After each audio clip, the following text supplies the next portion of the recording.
کہ ہم صوبائی دارالحکومتوں پہ حملے نہیں کریں گے، ہم ان پہ اس وقت قبضے کرنے کی کوشش بھی نہیں کریں گے، کیونکہ اس کے نتیجے میں بہت خون خرابہ ہو سکتا ہے اور وہ ذمہ داری ہم لینے کے لیے تیار نہیں ہیں۔ لیکن جو اطراف ہیں وہ سرنڈر کر رہے ہیں اور یہ سرنڈر اسی طرح جاری رہے گا۔ تہران میں انہوں نے یہ ایک اہم بات کی کہ ہم نیگوسیشن کے لیے اوپن ہیں اور نیگوسیٹڈ سیٹلمنٹ پہ ہم یقین رکھتے ہیں، لیکن جو بنیادی حقائق ہیں ان کو نظر انداز کر کے آگے نہیں بڑھا جا سکتا۔ تو یہ دو اس وقت جو ہیں ہمارے جو پکچر ہے ہمارے سامنے ہے، اس کا مقصد یہ ہوا کہ ابھی تک طالبان نے اپنے اوپر مذاکرات کا دروازہ بند نہیں کیا، جو امن کی بات چیت ہے اس کا دروازہ انہوں نے بند نہیں کیا۔ وہ اب بھی سمجھتے ہیں کہ شاید کوئی ایسا راستہ نکل آئے، جی ٹھیک ہے شاہ صاحب، ایسا ڈیولپ ہو۔ جی ٹھیک ہے شاہ صاحب، میں ذرا ارشاد صاحب سے جانوں، ارشاد صاحب یہ جو رستم شاہ صاحب بات کر رہے ہیں، تو کیا طالبان ابھی بھی بارگین کرنے کی پوزیشن میں ہیں اور اشرف غنی حکومت کے ساتھ ہی بارگین ہو سکتا ہے یا امریکہ کے ساتھ ہو سکتا ہے؟ کیا دیکھیں، اس میں امریکہ کے ساتھ انہوں نے بارگین کر لیا، جو تاثر انہوں نے دینا تھا وہ دے دیا دنیا کو بھی، عوام کو بھی، کہ افغانستان کے نمائندہ ہم ہیں اور امن کی کنجی ہمارے پاس ہے، امریکہ کو محفوظ انخلا ہم نے فراہم کیا ہے، کسی اور نے نہیں۔ اب وہ جو علاقے فتح کریں، اس میں رستم شاہ صاحب ٹھیک کہہ رہے ہیں کہ لوگ وہاں کوئی مقابلہ نہیں ہو رہا بلکہ وہ خود بخود سرنڈر کر رہے ہیں۔ اس کی ایک وجہ شاہ صاحب بتائیں گے، میری اطلاع یہ ہے کہ طالبان نے جب یہ فوج بن رہی تھی افغان نیشنل آرمی، تو بہت سارے لوگ بڑی تعداد میں اپنے لوگ بھی بھرتی کرائے تھے اور وہ بھرتی ہو گئے، اور اب بیشتر وہی لوگ ہیں جو دوسروں کو قائل کر کے، جو دوسرے ان کے ساتھی تھے، افسر تھے، کہ جی طالبان سے ہماری کوئی لڑائی نہیں ہے اور ہمیں افغانستان کا امن اور عوام کی جو ہے خیر خواہی مطلوب ہے، تو اس لیے ہمیں بجائے لڑائی کرنے کے، جھگڑا کرنے کے، امریکہ چلا گیا، ہمیں طالبان کے ساتھ صلح کے ساتھ، امن کے ساتھ سرنڈر کر لینا چاہیے۔ وہی لوگ سرنڈر کر رہے ہیں۔ تو اب ایشو یہ ہے کہ چونکہ پاکستان، پوری دنیا یہ کہہ رہی ہے کہ کابل کا قبضہ جو ہے وہ فوجی نہیں ہونا چاہیے بلکہ مذاکرات کے ذریعے ہونا چاہیے، تو طالبان اپنی پوزیشن اتنی مضبوط کر رہے ہیں کہ جب یہ سیٹلمنٹ ہو کہ اقتدار کس کے پاس جائے گا، تو غالب حصہ جو ہے وہ طالبان کے پاس ہونا چاہیے، اور یہی قابل فہم۔ جی ٹھیک ہے، ایک بریک لیتے ہیں ارشاد صاحب۔ جو آپ نے بات کی، طالبان نے اپنی ایک پینیٹریشن کی، اپنے لوگ وہاں پہ بھرتی کروائے اور اس کے بعد اب وہ ان کو لیے کام بھی کر رہے ہیں۔ رستم شاہ محمد صاحب سے بریک کے بعد جانیں گے، ہمارے ساتھ رہیے گا۔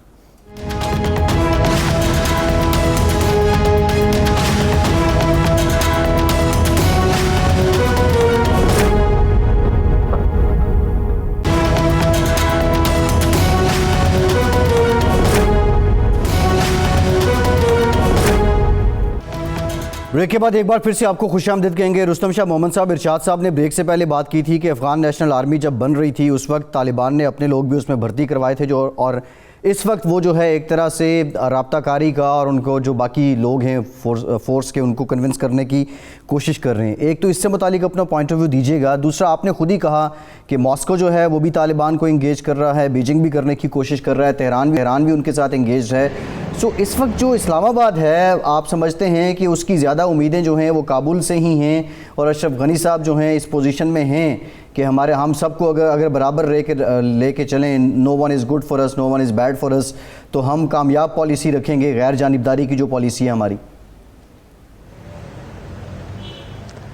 دیکھیے، غیر جانبداری کی پالیسی تو بہت پہلے اپنانی چاہیے تھی اور وہ نہیں ہوا، اور افغانستان میں ہم فیوریٹ ڈھونڈتے رہے اور پروموٹ کرتے رہے، ان کے مفادات کو پروموٹ کرتے رہے، جس کی وجہ سے افغانستان میں ہمارے لیے ہاسٹیلٹی پیدا ہو گئی، کچھ ایکریمنی اور ہیٹریڈ پیدا ہو گیا۔ وہ تو اب ماضی کی بات ہے۔ جہاں تک یہ آبزرویشن ہے کہ طالبان نے کچھ لوگ بھرتی کیے تھے، ہو سکتا ہے یہ بالکل صحیح ہو، لیکن آپ دیکھیں کہ افغان آرمی 3 لاکھ افراد پر مشتمل ہے، تو ان 3 لاکھ میں 500 ہزار 2000 5000 لوگ اگر طالبان کی بھرتی بھی ہو گئے ہوں تو میرے خیال میں وہ اتنا فرق اس سے نہیں آنا چاہیے۔ اصل بات یہ ہے جو کیوں وہ سرنڈر کر رہے ہیں، سرنڈر اس لیے کر رہے ہیں کہ ان کا امریکی فوج کی وڈرال کے بعد امریکی سپورٹ کے وڈرال کے بعد ان کا مورال دن بدن ڈاؤن ہوتا جا رہا ہے. وہ سمجھتے ہیں کہ یا کل آئے گا یا پرسوں، لیکن طالبان اب آنے والے ہیں. اور یہ جو نظریہ ہے یہ افغانستان میں اب بہت پھیل گیا ہے کہ جل یا بدیر طالبان جو ہے حکومت میں ہوں گے. تو جب یہ علم ہو جاتا ہے لوگوں کو تو ان کا حوصلہ وہ نہیں رہتا، اور وہ یہ بھی سمجھتے ہیں کہ افغان حکومت نے کچھ ڈیلیور نہیں کیا، اس لیے لوگ باغی ہو رہے ہیں. لوگ اس ڈیولپمنٹ سے پہلے 9% لوگ افغان آرمی کو چھوڑ کے بھاگ رہے تھے. کچھ طالبان کے ساتھ مل جاتے تھے اور کچھ اپنے گھروں کو چلے جاتے تھے. اب وہ 9% کے بجائے اب کوئی 15-16%، اور اس کے بعد شاید ہو سکتا ہے کہ 20%، 25% تک بات پہنچ جائے. لوگ ڈیزرٹ کر رہے ہیں، ڈیفیکٹ کر رہے ہیں. تو یہ اگر ایسی حالت ہے تو ایسی حالت میں جہاں سے اگر آپ کو اسلحہ بھی ملے تو کس کام کا؟ اصل بات یہ ہے کہ جو لوگ اسلحہ استعمال کرنے والے ہیں ان کا اگر مورال اتنا ڈاؤن ہو، جی بالکل ٹھیک ہے رستم شاہ محمد سے صاحب، آپ ان کو وہ نہیں کر سکتے. جی ارشاد صاحب، اصل بات یہ ہے، ٹھیک ہے آپ اصل بات یہ ہے شاہ صاحب آپ کو پوائنٹ آ گیا. شاہ صاحب آپ نے وہاں کی بات کی، ریکنسیلیشن کے راستے میں. جی اب چین جو ہے وہ آپ سمجھ رہے ہیں کہ جو ملکہ علاقے ہیں وہ طالبان کے کنٹرول میں، ارشاد صاحب اس وجہ سے جو ہے چین امپورٹنس زیادہ ہو گئی ہے. اب چین اور بھارت کی بھی ایک ٹسل تھی. اب اس ٹرائیکا کو اگر دیکھیں تو بھارت جو ہے وہ بھی ایک دوگلی پالیسی ہے. ایک جانب وہ جہاز پہنچا رہا ہے اسلحے کے اشرف غنی صاحب کو، دوسری جانب وہ چینلز آن کر رہا ہے طالبان سے مذاکرات کے بھی. تو اس سارے معاملے میں جو اہمیت ہے وہ جو بڑھ گئی ہے، اور موسٹ امپورٹنٹ جو بھارت کی سرمایہ کاری تھی جس سے متعلق بات ہوتی ہے، اس کی آڑ میں اس نے خاصی پراکسی بھی چلائی پاکستان کے اگینسٹ. اب وہ سرمایہ کاری ڈوبنے کا خدشہ بھارت کو ارشاد صاحب زیادہ ہے یا پراکسی ختم ہونے کا اندیشہ زیادہ ہے؟ نہیں، اندیشے تو کئی ہیں. دیکھیں صرف اتنی بات نہیں ہے کہ اب اس نے کو اسلحہ پہنچایا ہے. طالبان کے علم میں ہے، بلکہ سب کے علم میں ہے کہ اشرف غنی کی جو اپنی ایئر فورس ہے اس میں 3 جہاز انڈیا کے ہیں جو طالبان پر بمباری کرتے رہے ہیں. یہ سب کو علم ہے. اس کے علاوہ اس کے جو سفارت خانے تھے، کونسل خانے تھے، وہ دہشت گردی کے ہمسایہ ممالک کو غیر مستحکم کرنے کے گڑھ تھے. اس کا بھی طالبان کو علم ہونا چاہیے اور ہے.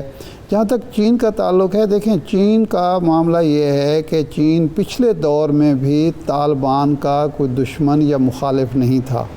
اس وقت طالبان سے ایک غلطی ہوئی تھی، انہوں نے سنکیانگ میں مداخلت کی کوشش کی. ایک جذباتی فضا تھی، نوجوان تھے، وہاں چلے گئے، وہ پکڑے گئے.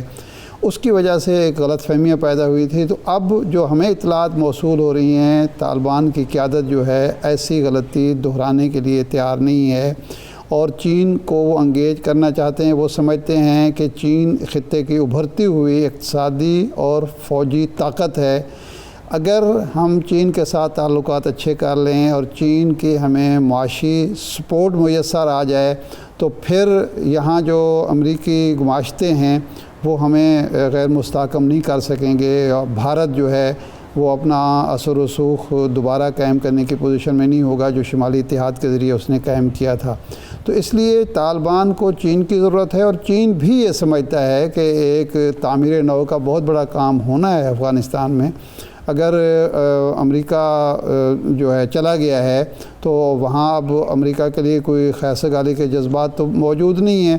اگر چین وہ خیر سگالی کے جذبات کو کرنا چاہے اپنے حق میں اور سرمایہ کاری کے لیے وہاں ماحول پیدا کرنا چاہے تو چین کر سکتا ہے.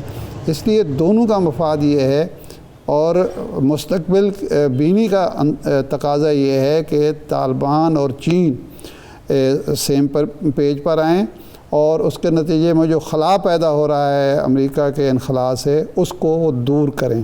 یہی میرا خیال ہے دونوں کے مفاد میں ہے، اور یہ پاکستان کے بھی مفاد میں ہے کہ چین کا اثر و رسوخ وہاں بڑھے، تاکہ جو پاکستان کے دشمن ہیں اور چین کے دشمن ہیں وہ افغانستان کو ہمارے خلاف استعمال نہ کر سکیں. جی اچھا رستم شاہ محمد صاحب، یہ جو ارشاد صاحب بات کر رہے ہیں چین کا اثر و رسوخ جو ہے وہ بڑھے، لیکن چین کے خلاف امریکہ جو ہے کیا وہ طالبان کو استعمال کر سکتا ہے؟ دیکھیے یہ جو عارف صاحب نے بات کی یہ بالکل میرے نظر میں بالکل صحیح اسیسمنٹ ہے سچویشن کی اس وقت آن دا گراؤنڈ جو کچھ ہے. میں آپ کو یہ فرق بتاؤں چین اور امریکہ کے رول میں، ہزاروں لاکھوں ایسے افغان ہیں بلکہ کروڑوں تک پہنچتے ہیں، 3 کروڑ تو ساری آبادی ہے، کہ وہ امریکہ کی مداخلت کے سخت مخالف ہیں، اور وہ یہ سمجھتے ہیں کہ امریکہ کی مداخلت کی وجہ سے پچھلی 20 سال میں افغانستان کو تباہ و برباد کیا گیا، افغانستان میں بے روزگاری بڑھی، افغانستان کی اکانومی تباہ ہو گئی، افغانستان میں اوپیم پروڈکشن بڑھ گئی، افغانستان میں 3 لاکھ ایڈکٹس پیدا ہو گئے، افغانستان سے لوگوں نے ہجرت کرنی شروع کی، افغانستان کی وہاں پہ جو کرپشن ہے وہ بڑھ گئی، افغانستان کی حکومت ڈیلیور نہیں کی، یہ ساری چیزیں وہ امریکہ کے خلاف بولتے ہیں، کرتے ہیں۔ لیکن چین کے خلاف کوئی بھی افغان آپ کو ایسا نہیں ملے گا جو چین کے خلاف جیسے جذبات رکھتا ہو۔ تو یہ چین اور امریکہ کا جو وہاں پہ سٹانس ہے ان میں یہ فرق ہے کہ، اور چین کے لیے موقع ہے نہ صرف یہ کہ اپنی انویسٹمنٹ کو پروٹیکٹ کرنے کے لیے وہاں پہ کاپر مائنز میں ان کی $3 بلین سے زیادہ انویسٹمنٹ ہے لوگر صوبے میں جو کابل کے جنوب میں واقع ہے، اور شمال میں آئل اینڈ گیس میں ان کی بڑی انویسٹمنٹ ہے۔ لیکن اس کے ساتھ ساتھ ایک اور بات یہ ہے کہ جو فلیگ شپ پروجیکٹ ہے ان کا one belt and road initiative, وہ اس وقت تک کامیاب نہیں ہو سکتا جب تک افغانستان میں مکمل امن نہ آئے۔ تو چین کے سٹیکس ہیں افغانستان میں امن کے، اور کوشش وہ کریں گے کہ وہ افغانستان میں امن آئے تاکہ سارے علاقے میں، سارے ریجن میں استحکام پیدا ہو۔ امریکہ کو ڈر صرف یہ ہے کہ $1.5 بلین تو انہوں نے خرچ کیے، 3-4 ہزار لوگ ان کے مارے گئے، 7,500 کنٹریکٹر کی سیکیورٹی فورسز کے لوگ قتل ہو گئے، کوئی 50-55 ہزار لوگ زخمی ہو گئے، کتنے لوگوں نے خودکشی کی۔ یہ سب کچھ تو امریکہ نے کیا، اور اب چین آ کر آرام سے وہاں بیٹھ جائے گا ایک ڈومیننٹ پاور کی حیثیت سے۔ لیکن یہ تو ایک دن ہونا تھا، امریکہ کو تو یہ غلطی تسلیم کرنی تھی۔ ان کے اپنے جرنیل ڈگلس لیوٹن کہتے ہیں، جو ان کے اپنے جرنیل ہیں امریکہ کے، جو اوباما کی بھی مشیر رہے اور بش کی بھی مشیر رہے، وہ لکھتے ہیں کہ ہمیں سمجھ نہیں آ رہی تھی کہ ہم افغانستان میں کیا کر رہے ہیں، اور ہمیں سمجھ نہیں آ رہی تھی کہ ہم افغانستان میں کیا اہداف حاصل کرنے کی کوشش کر رہے ہیں۔ تو جہاں یہ حالت ہو کہ ان کے جرنیل یہ کہیں اور 20 سال وہ اس جنگ میں الجھے رہے ہیں، اور اس وقت بھی مزے کی بات یہ ہے کہ، اور تو چھوڑیں، پاکستان میں بعض لوگ کہتے ہیں کہ جناب بہت اجرت میں فیصلہ کیا گیا ہے، وہ 5,000 فوج نکال رہے ہیں، 1.5 سال ہو گیا ہے، 200 آدمی باہر جا رہے ہیں مہینے کے، یا 100 آدمی جا رہے ہیں، اور وہ کہتے ہیں کہ یہ فیصلہ بڑی اجرت میں کیا گیا ہے۔ تو ہماری بھی کچھ حالت تو ایسی ہے کہ ہم جو ہے وہ صحیح، وہ تو ہم بھی نہیں کرتے۔ تو اب میں آخری بات کہنا چاہتا ہوں، امن کے راستے میں پاکستان کو یہ سمجھنا ہے، امریکہ کو سمجھ اب آ رہی ہے، امن کے راستے میں سب سے بڑی رکاوٹ اس وقت اشرف غنی کی حکومت ہے۔ وہ سٹیٹس کو کی پیداوار ہیں، وہ نہیں چاہتے کہ سٹیٹس کو ختم کیا جائے، وہ چاہتے ہیں کہ سٹیٹس کو پرولانگ کیا جائے تاکہ امریکہ سے $4 بلین آتی رہے اور ان کی حکومت جو ہے وہ چلتی رہے۔ اب میرے خیال میں اس کا وقت شاید گزرنے والا ہے، اس لیے وہ اس راستے میں روڑے اٹکائیں گے۔ آپ کو یاد ہے کہ جب فیصلہ ہوا کہ طالبان اور افغان حکومت کے نمائندے آپس میں بیٹھیں گے، 5 مہینے تک مختلف ہیرے بہانوں سے اشرف غنی نے اس پروسیس کو ابسٹرکٹ کیا، روک کے رکھا، اس امید پہ کہ شاید یہ ایک بریک ڈاؤن ہو جائے اور یہ معاملہ کولیپس ہو جائے، یہ فیل ہو جائے، اور امریکہ پھر اسی طرح بیٹھا رہے اور ہماری حکومت چلتی رہے۔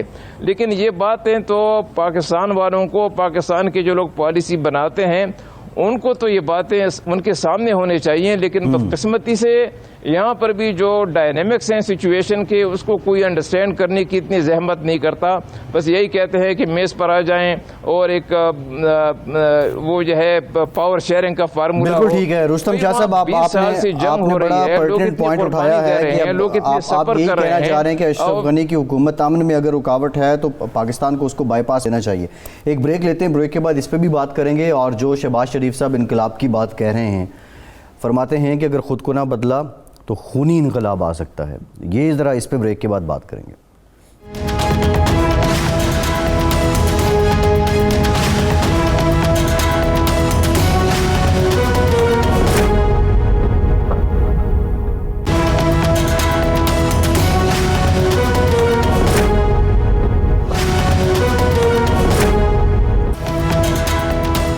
بریک کے کے بعد ایک بار پھر سے آپ کو خوش آمدید کہیں گے. ہمیں جوائن کیا ہے پاکستان تحریک انصاف کے سینئر رہنما سینیٹر فیصل وارڈر صاحب نے. فیصل صاحب بہت شکریہ آپ کے وقت کا. فیصل صاحب ارشاد احمد عارف صاحب بھی ہمارے ساتھ موجود ہیں. فیصل صاحب شہباز شریف صاحب نے کہا ہے خود کو نہ بدلا تو انقلاب آ سکتا ہے وہ بھی خونی. اب یہ تو خیر انہی سے ہم جانیں گے کہ وہ بدلنے سے کیا مراد ہے, لیکن اپوزیشن اس نہج پہ کیوں آ گئی ہے کہ آپ کی حکومت سے اتنی تنگ ہے کہ خونی انقلاب کی باتیں کر رہے ہیں وہ؟ بہت شکریہ فیصل صاحب. ارشاد صاحب کو میرا سلام کہیے گا. دیکھیں فیصل صاحب, مسئلہ سارا یہ ہے کہ دو پارٹیاں آج تک پاکستان میں نظام چلاتی رہی, پیپلز پارٹی اور نون لیگ. تیسرے کا انہوں نے کبھی سوچا نہیں تھا, کبھی انہوں نے سوچا نہیں تھا کہ اقتدار کی اس لڑائی کے اندر ان کے اپنے صفوں میں کتابیں ان کی کھل جائیں گی, پاپڑ والا دودھ والا لے کر, اور اتنے خونی انقلاب کی بات کریں. ہم ویلکم کرتے ہیں اس انقلاب کو. انقلاب سے پہلے اپنے لیڈر وزیر پرانے سابق وزیر اعظم نواز شریف کو تو بلا کے آئے. وہ مفروری میں, اشتہاری میں, سمدی اشتہاری مفروری میں, بیٹے اشتہاری مفروری میں, بیٹی بھاگنا چاہ رہی ہے, چچا جن کی کمر خراب تھی شہباز شریف وہ 4 گھنٹے اسمبلی میں آ کے اجلاس میں باتیں کرتے ہیں, ڈیفنس کی میٹنگ کے اندر جاتے ہیں, سیکیورٹی کی میٹنگ میں جاتے ہیں تو تاریخی کو پل باندھ دیتے ہیں. یہاں پہ منافقت کے ساتھ ساتھ مقامت کی بات کر رہے ہیں, ہماری پارٹی سے میسیجز کلوا رہے ہیں. یہ ڈرامے بازی تو ان کی ہے. یہ سمجھتے ہیں یہ سب چیزیں کرنے سے ہم ان کے کیسز سے پیچھے ہٹ جائیں گے, ہم ایک مکمل آگے شاذ کریں گے, باری باری کھیل کریں گے. وہ نہیں ہونا فیصلہ, اور اس کے لیے ہم بھی ہر قیمت چکانے کو تیار ہیں. خون سے مانگیں خون سے دیں گے, اقتدار لینے سے دیں گے, اقتدار چھوڑ دیں گے. جس نہج تک جانا پڑا ہم جائیں گے. یہ ہمارا موقف ڈے 1 تھا, ڈے 2 تھا, ڈے 3 ہے. 22 سال اسی موقف کے پیچھے بھاگا دوڑی ہوئی ہے. جی موقف کے پیچھے بھی ہٹیں گے. ٹھیک ہے. اچھا فیصل صاحب, واؤڈر صاحب جی وہ نواز شریف صاحب, مریم صاحبہ کہتی ہیں کہ نواز شریف صاحب آنے کے لیے تیار ہیں, آپ ان کو زندگی کی ضمانت دیں. ضمانت کیوں نہیں دیتے کہ انہیں کچھ نہیں ہوگا یہاں کے؟ یہ بڑا مذاق کا خیز 65 سال کی ڈیموکریسی ہے جس کے اندر ایک آدمی جو پورے پاکستان میں 22 کروڑ میں سے کنوکٹ ہوتا ہے 3 دفعہ.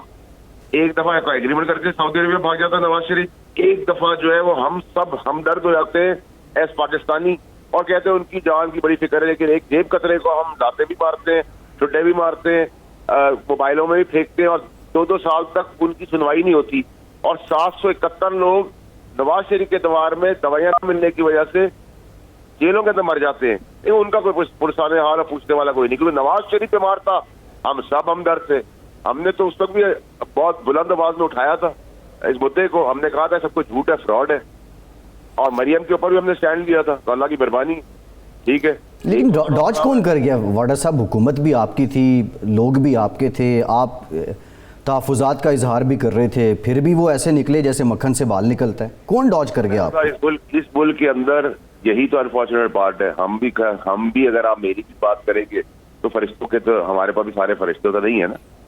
یہاں کب ایگریمنٹ بنتا ہے, کب بیماری تھی. آج جس ملک میں چیف جسٹس ثاقب نثار اپنے ہاتھ سے شراب پکڑ لے اور شام کو 5:30 بجے لیبورٹری ٹیسٹ آ جائے کہ وہ شربت تھا, تو سپریم کورٹ کا سٹنگ چیف جسٹس آپ کچھ کر سکتے شہد.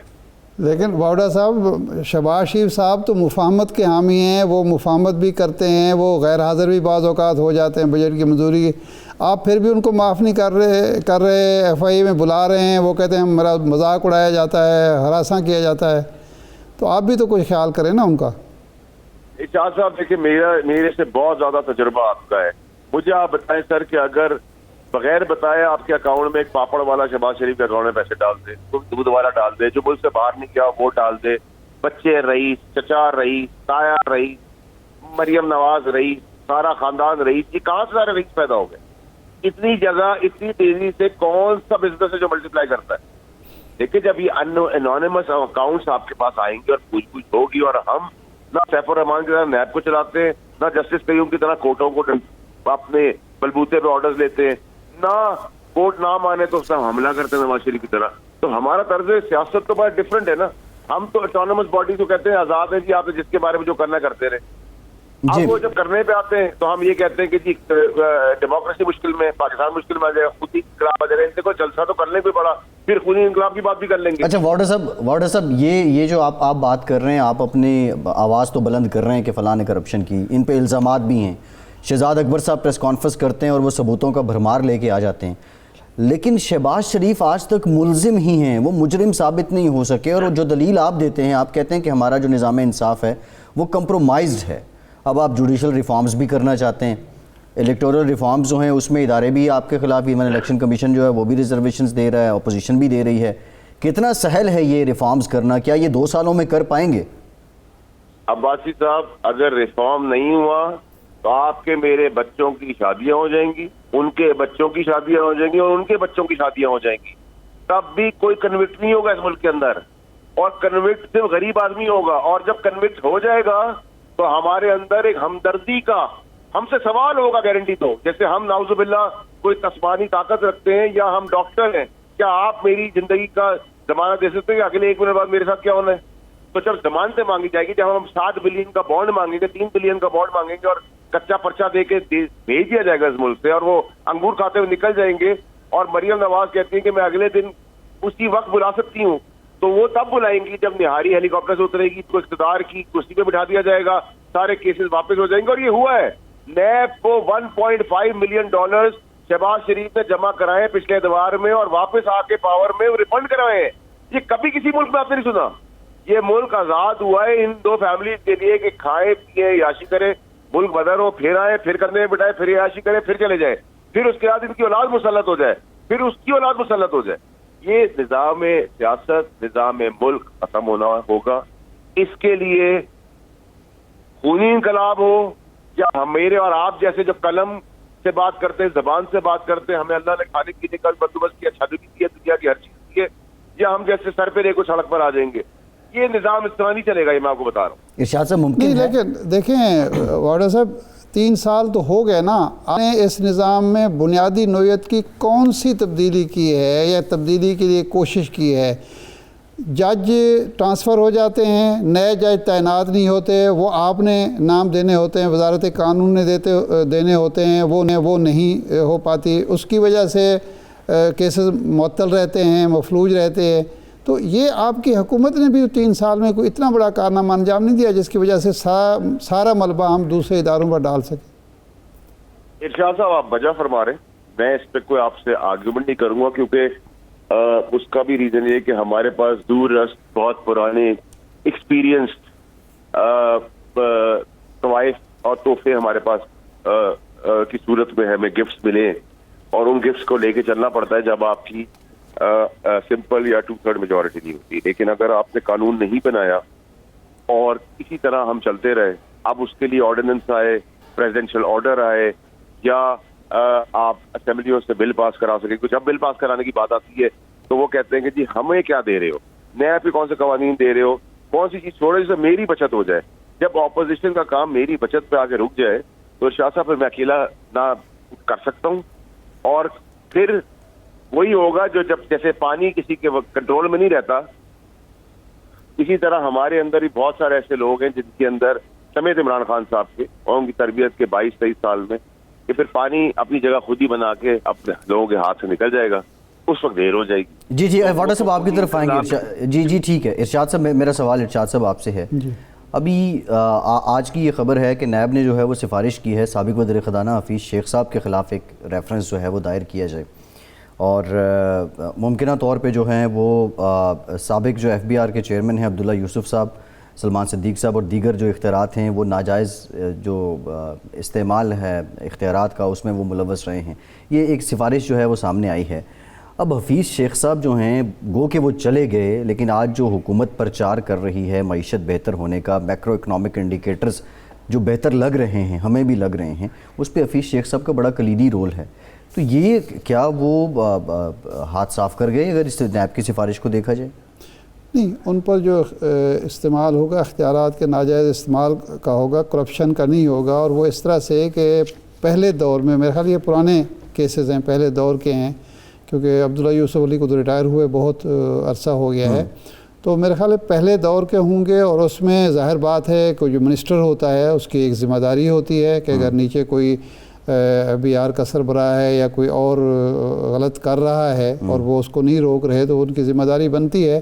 لیکن اصل میں نیب کا جو معاملہ ہے نا، وہ بھی کیسز نئے سے نئے دائر کرنے، نئے سے نئے ریفرنس بنانے کے بہتر یہ ہے کہ وہ پہلے جو 10-12 کیس ہیں، 10-12 ریفرنس ہیں، ان کو پایہ تکمیل تک پہنچائے